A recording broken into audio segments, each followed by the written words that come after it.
و این لحظه ما و شما بازی میونی دستای جوانان شریلانکا و مالایزیا رو یک جای تماشا میکنیم. اینجوری حالا صدای اشتکش رو بلند میکند و بازیگرانی دسته مالایزیا هم از مرکزی میدان بازی رو شروع میکنند. به زود باید دست سر از سال 1959 1960 و توانست که دو مرتبه هم دسته با فینالی مسابقه راه یابد. فرصت برای بازیگرانی دسته شریلانکا و اینجا دروازه هم از دسته کره جنوبی مغلوب شده باشد. کره جنوبی باشد قهرمان 12 کرته آسیا در این سن سال است. اینجا یگان خود بیان کنی نیست.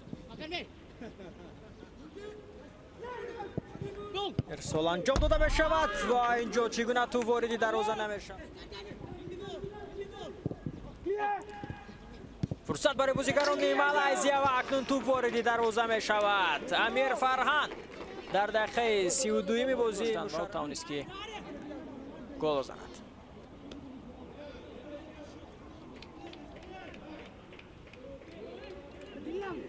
اینجا تلاش کرد از او پیشترک محمد دنی یگانه باختی آنها بود. آنها از کره شمالی حتی توانستند که کناری چپ فرصتی خوب برای بازیگران شریلانکا بیاد متوجه بشم. ضربه هم زده می شود و پالوتر از دروازه اکنون تو میدان رو ترک می‌دهد. ضربه اجرا کرده می شود و با مشکلی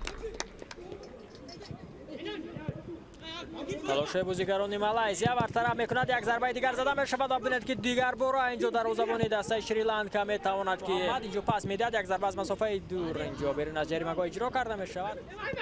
فرصت برای بازیگران مالایزیا برطرف میکنند شریلانکایی ها و احمد عارف از مسافه دور ضربه میزند و امکانیت برای بازیگران مالایزیا و توپ را داشته میگیرد. فرصت برای بازیگران شریلانکا و توپ واردی دروازه مالایزیا میگردد.